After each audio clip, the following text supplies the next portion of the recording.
Between owning a gym and building on our own garage gyms over the years, we've spent a lot of money on gym equipment. Some of it's been a great investment and some of it's been a total waste. So we put together a list of the best money we've spent and the worst money we've spent on equipment to help you out. And to make the list the most useful for you guys, we've eliminated the obvious. You've already got a squat rack, a bench, some plates, and some dumbbells at home. So if this topic interests you, be sure to stick around to the end for a list of 3 pieces of cool equipment you can get for less than $100 total. Like and subscribe.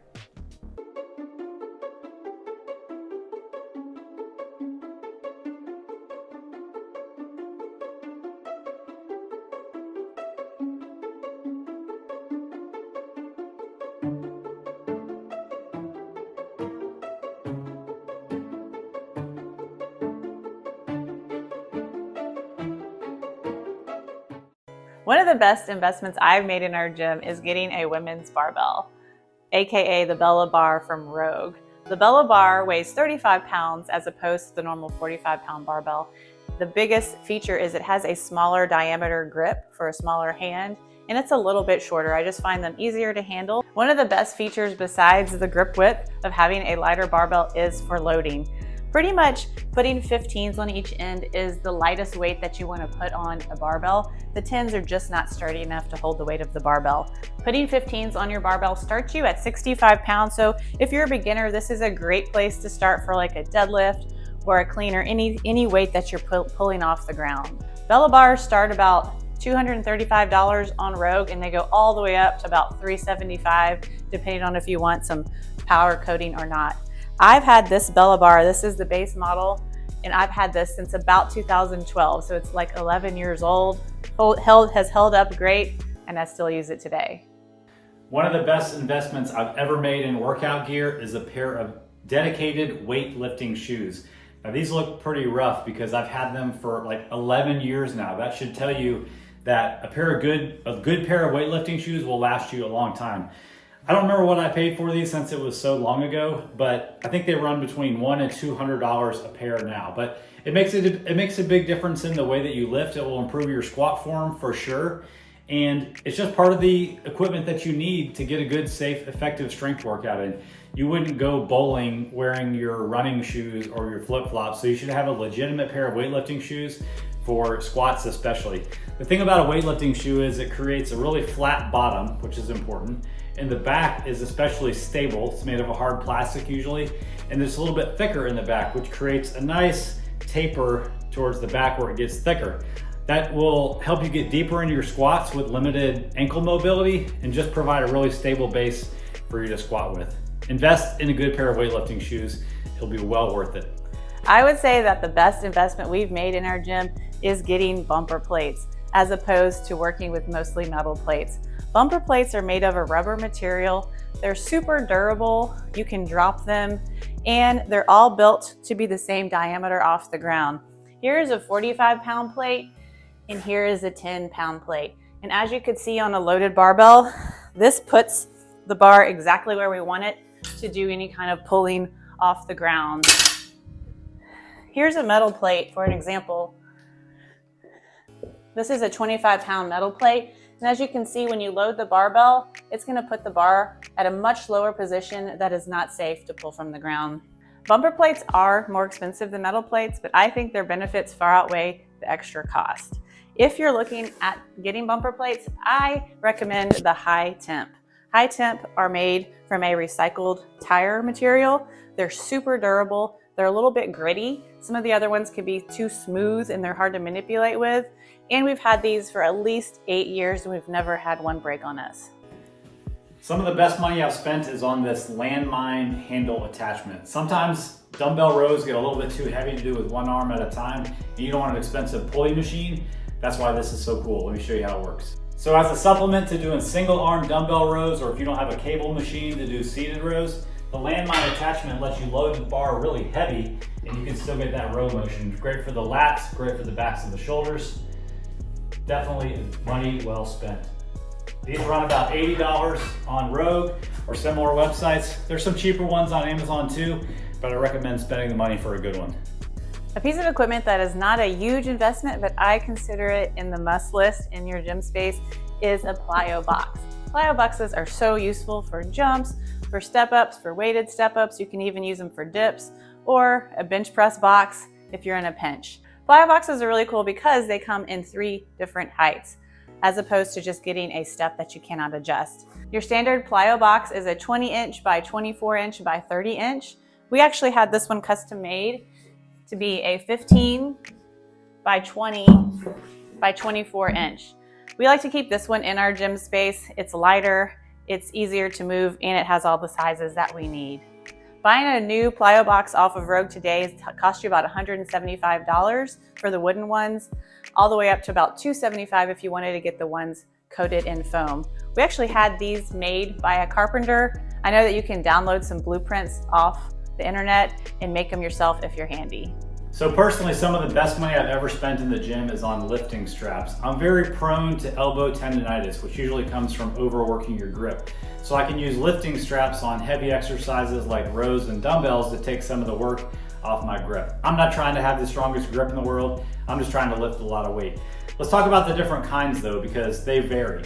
This kind is made of nylon. These have been pretty durable for me. I've had these probably for about 5 years, but I haven't used them really consistently, but they're pretty darn comfortable. Now, the other kind are made of leather. Now, the leather you would think would be more durable. Now this pair actually here, I spent about $40 on these from Rogue, and after less than a year, they're already starting to tear, so I'm not so sure about those. I also had another pair of Rogue leather ones that lasted about 2 years. So I think for now, I'm just gonna stick with the nylon ones. Those usually run closer to $20, but either way, it is money well spent for me. Another piece of equipment that I think is a pretty good investment is getting a kettlebell or 2 in your collection. We believe that conditioning is a big part of your overall fitness, and kettlebells are a great conditioning tool. They're really not that expensive either. Overall, I would suggest going with a reputable brand. I've had both off-brand and the Rogue brand kettlebells, and some of the things that you want to look for when shopping for a kettlebell is a standard size handle to make the grip easy, and making sure that they make this handle seamless so that you don't cut your hand up as you're swinging the kettlebell, and a material that doesn't rust easily. Women will generally swing a 35-pound or less kettlebell, and men a 53 or less pound kettlebell. All right, so you might laugh at this next one because it's really just a luxury, but one of the favorite things I've ever spent money on in the gym is a really nice pair of collars for the barbell. We went years and years using this kind right here with this spring. I'm sure you've all used it. It's sometimes hard to get it on, and sometimes even harder to get off. They're just not a pleasure, if I'm being honest with you. I finally ponied up some money. I think I spent $70 on this pair of aluminum collars from Rogue, but there's just something nice about being able to slide it on easily and clamp it down. Plus they are super tight. I've done dumbbell pullovers with 85 pounds over my head, and I absolutely trusted these. So I like them. It's a luxury, but for me, it's money well spent. This is not a useful angle to check your squat form. And this is not a useful angle to check your deadlift. That's why having a tripod to video your lifts at home can be useful. But if you're videoing yourself for your coach at home, or if you just want to see what your own form looks like, this tripod makes it a breeze. Let me show you how it works. This thing's only like $16, $17 on Amazon. It's spring loaded. All you do is snap your phone in, you can adjust the angle easily, and you can actually video your sets from a useful angle to check your form. A good investment.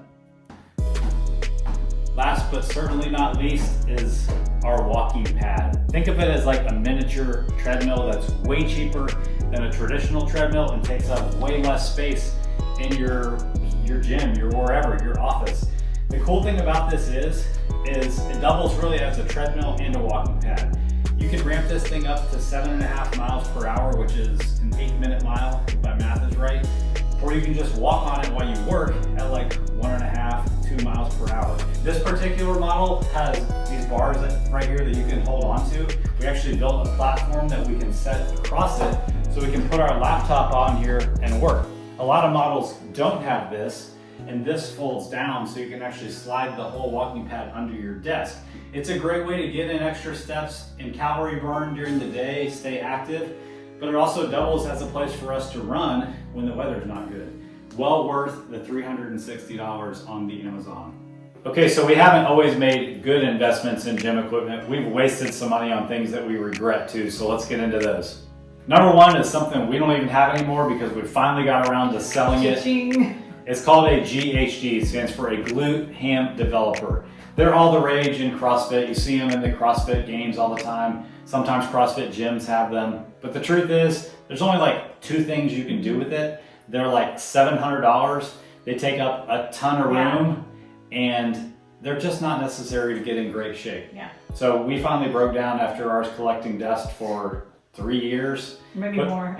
Put it on Facebook Marketplace and sold it for $450. So not a great investment in the long term. Yeah. Womp womp. Have you seen these sexy colored plates in gyms before? They're called competition plates, and they look cool. You can tell how much they weigh just by looking at the color. Blakely was nice enough to get me a pair of these like 5 years ago as a gift, back when they were way cheaper. Now a pair of these things costs like $400 for a pair of 45-pound plates. And while they look cool, they're definitely not necessary to get strong, and there's actually something about them that's super annoying. Whenever they're laying flat on the ground like that, they're super hard to pick up. I don't even know how people that have to use these day in and day out get used to it. Overall, kind of a waste of money. So I got to the point with the dumbbells that we had where I'd kind of outgrown them, and I didn't want to keep spending money on heavier and heavier dumbbells. So I bought a set of these loadable dumbbells. They're pretty cheap. I think they go about $75 for a pair right now. But unfortunately, they're a bit of a pain too, and let me tell you why. They're a little bit awkward to load, if I'm being truthful. You have to put the weight on one side. It's kind of time consuming too. So, okay, so I got that on.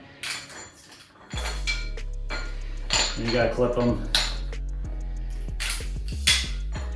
But the thing is, I bought these to be able to load them heavy, but this is kind of awkward to work with because these 25-pound plates are so tall. And this is only like 60, 75 pounds.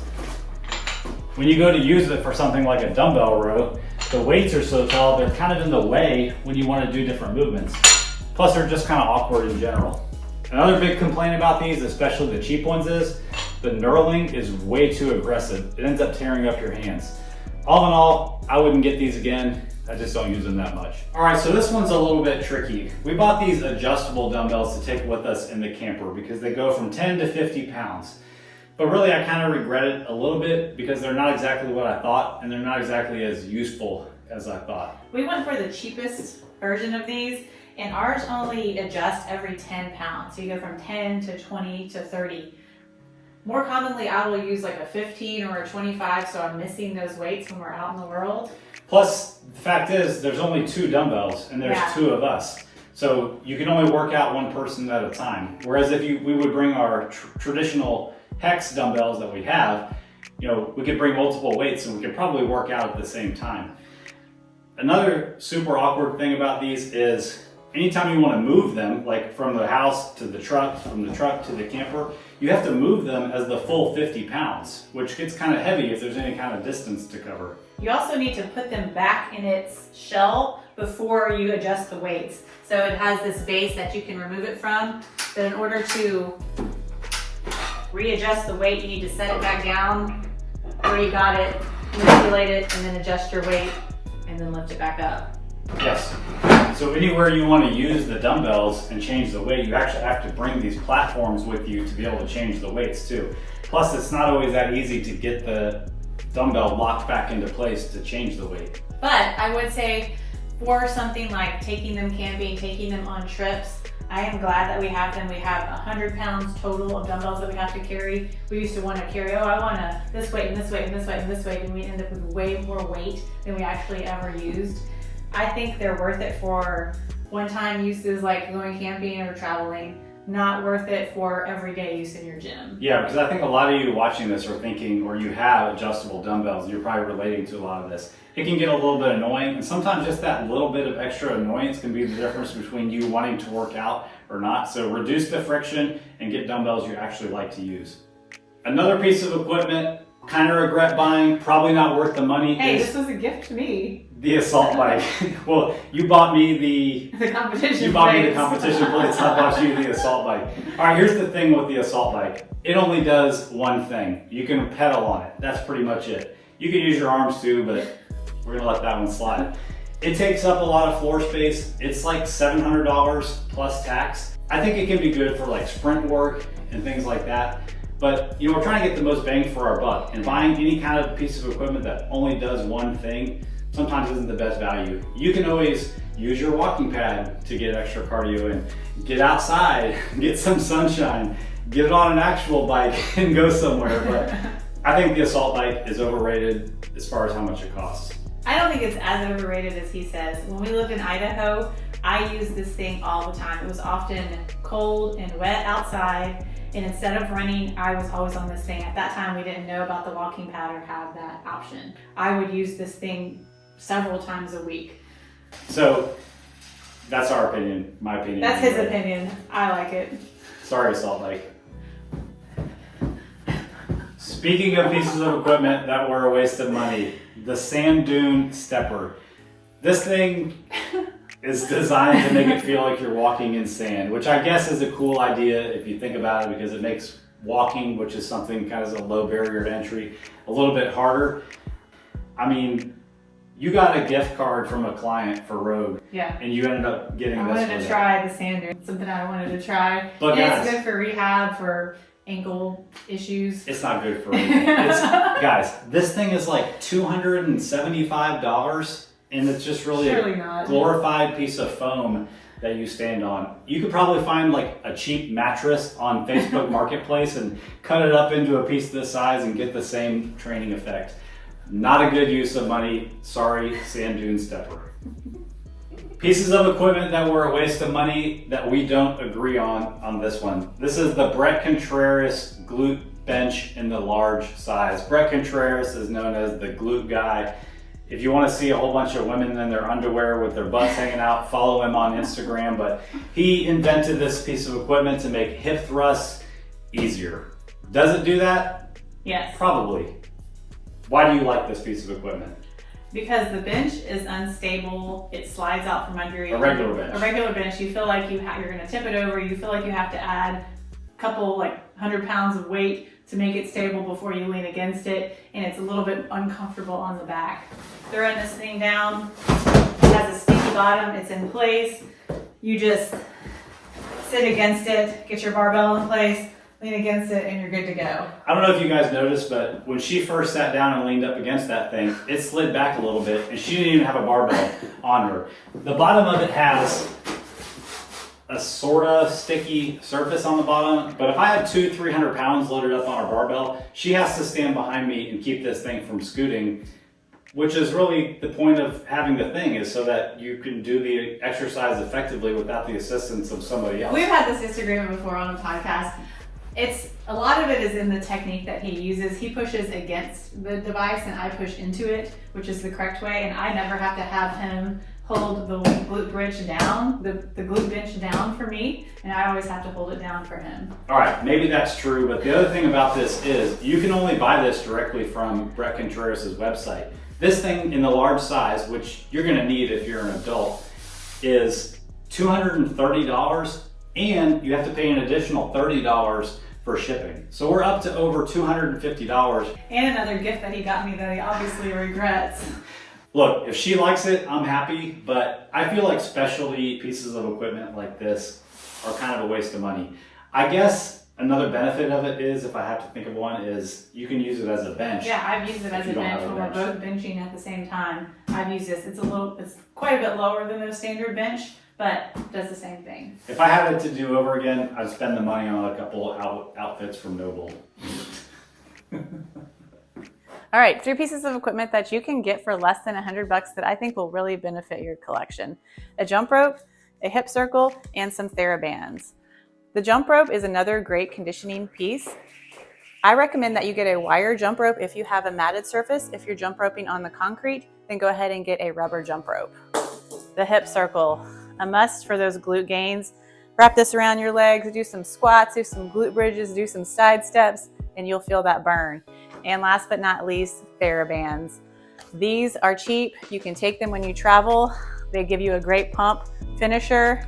They're a must in your gym collection. All right, so that wraps up our list of the best money we've spent and the worst money we've spent, but we really want to know what you think. What is the best thing you bought for your gym? What do you regret buying? Save us some hassle of buying things, and maybe there's something out there that we need that we don't know about. So make sure you leave us a comment before you leave. Oh, good.